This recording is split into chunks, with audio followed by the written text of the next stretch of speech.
Lumayo ka! Trixie, tama na! Ano ba? Respetuhin mo ng ate mo! Why should I, Dad?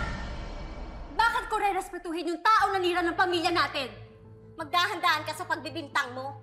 Wala akong kinalaman sa desisyon ni Sir Ramir na iwanan kayo, kaya wag mo akong sisihin. Hoy!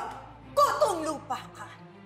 If I know kung ano-ano yung sinusulsul mo kay Ramir, kaya nagagalit sa amin yung asawa ko! Stop calling her names! Ano, yung ugaling niya kung bakit ako umalis ng bahay! Kung hindi mo mabago yung ugaling yan, talagang hindi na ako babalik sa inyo.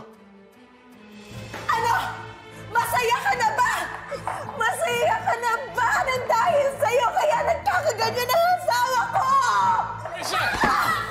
Wala akong karapatan saktan ako! Tumagal, ha? O, ha? Ang mukha mo na ikaw! Tama na! Trixie, stop it! Trixie, ano ba? Bakit mo pinapagalitan si Trixie? Ay, yung anak mo sa labas yung nagsimula ng lahat ng ito. She deserves it!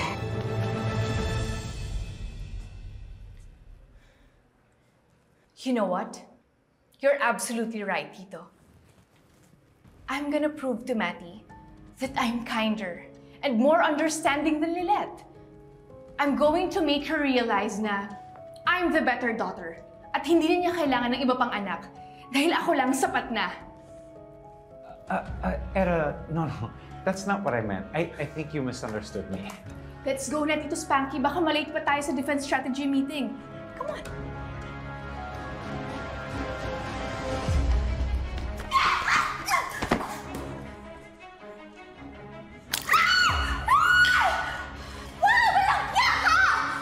Salamat ka. Yan lang napala mo. Nagtitingpi lang ako dahil mas bata ka sa akin, pero pag di ka tumigil, papatulan talaga kita! Hindi na ako natatakot sa'yo, Lilette! Sinira mo na yung pamilya ko, sinira mo yung buhay ko! So now, I'm gonna ruin your face! Tama na! Trixie, ano ba? Ano ba? Ano ba? Tama na! Ako makakaaway mo! Tumigil ka! Ramir! Ano ba yung ginagawa mo? Bakit hindi mo tratuhin ng patas yung mga anak mo? Bakit yan lang yung kinakampihan mo?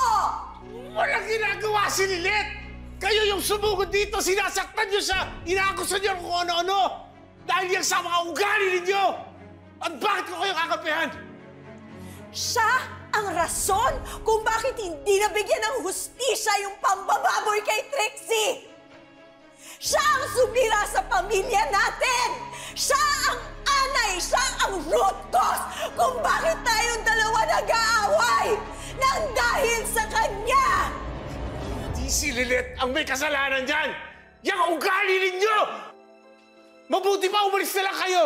Umalis na kayo at huwag na kayong bumalik! Hanggat hindi nyo natututunan na tanggapin na si Lilette ay anak ko, hindi na magkakayos ang pamilya natin.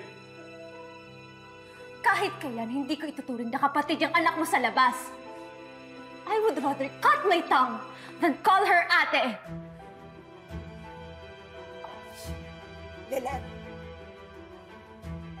magpakasaya ka.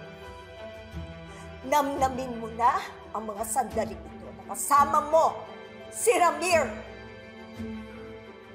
Because I promise you, I will make your life a living hell!